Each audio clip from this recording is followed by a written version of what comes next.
Tarkash. 'Yan sanda a jamhuriyar Nijar sun ci uban jakadan Faransa biyo bayan da wato shugaban ƙasar na Nijar Abdurrahman Tani ya ba su umarni, inda a yanzu muke ɗauke da wani cikakken rahoto wanda doka ta bayyana cewa dole ne jakadan Faransa ya tattara kayansa ya bar ƙasar wato jamhuriyar Nijar din kamar yadda janar Abdurrahman Tani ya ba shi umarni. Haka zalika shugaban ƙasar Faransa ya koka tare da nuna rashin jin daɗin sa biyo bayan da aka ci mutuncin jakadan nasa a jamhuriyar Nijar, aka kwace masa duk wasu takardu masu muhimmanci tare da katse masa wutar lantarki da kuma ruwan sha kamar da za ku kalla a cikin wannan bidiyo. Duk wasu nau'i na kayan masarufi kasar jamhuriyar Nijar ta janye wato jakadan Faransa tallafi kamar da za ku kalla a cikin wannan bidiyo, inda shugaban kasar Faransa Emmanuel Macron ya fito ya wato ya zazzafan martani tare da bayyana cewa 'yan Nijar ba su yi masa adalci ba. Haka zalika jakadan nasa bai kamata ya bar kasa a yanzu ba, domin ku babu wata doka da za ta kore shi a yanzu. Sai dai ba wasu masana a siyasa da kuma wanda suka tabbatar da kuma kwarewa da irin dokoki na wato zaman wato alaka ta ƙasa da ƙasa sun saki wani bidiyo inda suka bayyana cewa dole ne jakadan ƙasar Faransa din ya bar jamhuriyar Nijar, domin ko a yanzu babu wata hulɗa da ta rage musu. Yanzu za mu saka muku wannan bidiyo ku saurara kuma ku kalla, amma dan Allah dan baka mu kai ga su muku cikakken wannan bidiyo muna buƙatar idan wannan shine farkon zuwan ku waɗanda ba su dangwala mana subscribing ba, ku daure ku dangwala mana subscribing kamar haka gami da ƙararrawar sanarwa, domin ku hakan shine ke bamu damar sanar da ku da zarar mu ɗaura sababbin bidiyon mu a wannan shata mai albarka mai suna fuskar arewa. Bayan kun kallaci wannan bidiyo ku daure ku share ɗinsu domin ƴan uwa da abokan arziki su amfana. Daga bisani sai ku mana comment a sashin mu na comment domin mu tabbatar da ra'ayinku. Ga dai cikakken wannan bidiyo ku kalla. To me Faransa ya kamata ta kalla? Kana jakada ƙasa ta ce ba ta yin ku, to don me za ku ni ma tambayar da nake so na maka kenan, wai ba mulki soja ake ba sa misali ita haka diplomasiya ba karfi bane da fahimtar juna ne shi kwarai da me yasa Faransa ta ce ba zai fitar ƙasa ba. To ni abin da ya bani mamaki ma kenan, nace kaga suna nema su yi abin da ake ta. To ai saboda ba su yarda da babu halbata mati kawai su suna la'akari ne, su ba su yarda da shi mulkin tijjani din ba. Kwarai ne. To sai su janye da kan jakadan sun ya koma. Ai dama duk inda ake samun irin wannan matsalar kolin din ambassador su wani abu ne wanda yake amma fi nuna fushi lokacin da ake cikin damuwa da fushi a ce to janye jakadan ka. Yawa wannan yana nuna cewa sako ya aika cewa tunda yanzu mu tambaye da zamu yi jakadan Nijar da ke Faransa yana Paris din ne. Shi da abin tambaya sun janye jakadan su. To kaga idan ka tsaya ka duba zaka ga shi kuma jakadan Faransa a Nijar dan me zai dage, abin kunya ne ma, wato kaman ma wani abu ne na musunta alakar diplomasiya. Abin da yasa na ce haka ayyo an waye gari inda Nijar ce ta dage ta ce jakadan ta ba zai fita daga Paris ba za a yi mamakin sa ba, kaman a ce jakadan Faransa din ne a Nijar Paris ta ce ba za ta janye jakadan. Wannan ko yana tabbatar da zargin da ake cewa lalle akwai wata boyayyen manufa a kasar ta jamhuriyar Nijar. Ai kwarai da gaske, saboda in ka tsaya ka duba zaka ga cewa yadda aka ɗauko juyin mulkin nan su sun ce abin da yasa suka ce jakadan su ba zai bar Niyame ba saboda wai haramtacciyar gwamnati ce. To ina halattacciyar take? Ɗaukar su cewa sun yi wannan ikirarin, in an ce gwamnatin da take rike da mulki a Nijar haramtacciya ce, to a nuna maka halattacciyar gwamnati. Wai shin wane ne shugaban? Suna nufin zababbiya wadda jama'a suka zaba. Tana ina? Yanzu idan ka je fadin mulki ta Nijar a me wa za ka gani a kujerar gwamnati? Shugaba Bazum ne wanda aka riga aka hambarar da shi, wanda kuma na yi imani Bazum ya tafi kenan. Ina kan bakana Bazum ba zai dawo ba. Saboda haka in aka tsaya aka duba za a ga cewa akwai abun kunya a ce a ƙasa mai girma wadda take tana cikin ƙasashen da suke kwamitin tsaro na Majalisar Ɗinkin Duniya masu kujerar dindindin a wayi gari a ce wai su ne za su kai ƙasa su ce ba za su fita daga cikin wata 'yar ƙanƙanuwar ƙasa a cikin yankin Sahel. Abin akwai mamaki, akwai muzanta diplomacy kat, wannan shi ake kira diplomatic sham. Saboda haka in an tsaya an duba za a ga cewa in babu rami ya ne kawo rami. Shi ne maganar.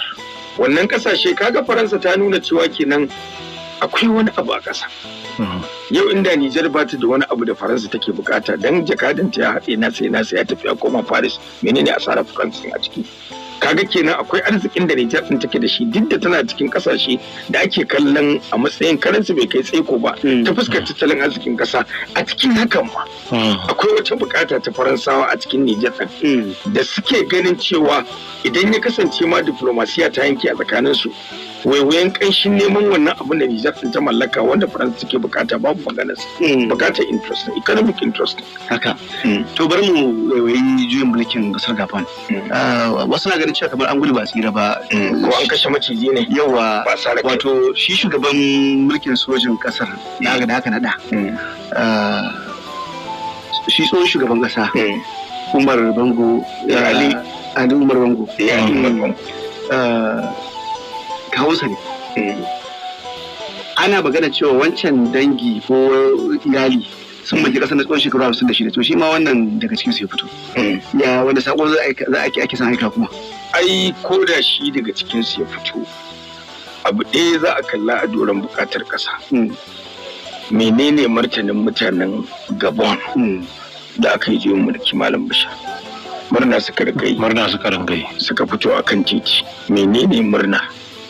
Na farko dai dalilin murna anan shi ita Gabon ƙasa ce wadda mutanenta ba su fi miliyan 2 da ɗan kaɗan, kuma amma tana da arziki. Girman ƙasar kansa ya fi ƙasar Birtaniya. Amma tana da arzikin ƙasa, tana da arziki saboda oil rich ce, tana da arzikin mai, tana kuma da ma'adinai jibgi a ƙasa, amma kuma tana cikin talauci. Kuma banda wannan da kace tana cikin akwai kamfanin Faransa wani Minaret ne abin da yake hakuwa akan na harkar steel karfe ko duk duniya ba irinsa ya cikin albarkaci wanda yake da ake bukatarsa a kasuwa. To kaga kenan idan ka duba, idan dan Gabon ya nuna farin ciki da zuwan sojoji, sai ka duba menene hujjarsa. A ce gida guda tun da aka samu yanci a shekara ta 1960 ranar 17 ga watan Agusta, a ce gida guda sun kafa dynasty daula, sun mulki ƙasa shekaru 56 da suka wuce. Bayan shugaban Gabon na farko Leon Mba wanda ya rike wannan gwamnati shekaru 7 kawai, shi Leon Mba.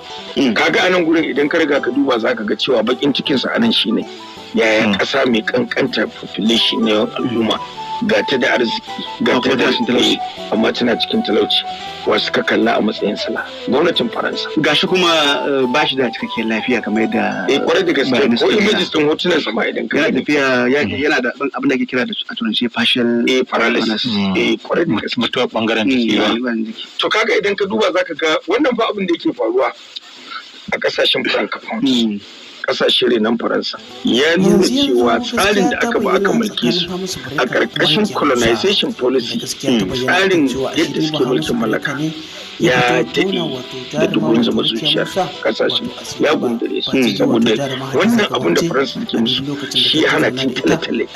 Ba za su iya nuna cigaban da suka samu ba duk da suna da arziki. Yau inda Gabon ba ta da arziki ka iya cewa a Gabon saboda dama ba ta da arziki, talauci ke bai bayan ta taimako ake bata, amma ga arzikin man ma'adanai yan kasa na cikin talauci, yan kasa kaɗan wai an samu su kuma yan kasa kaɗan miliyan 2 ba ka ce miliyan tun daga bakin gidan man Aliko in ka tafi na hanyar Kurna Asabe, kafin ka je Murtala ka tara miliyan 2 a Kano.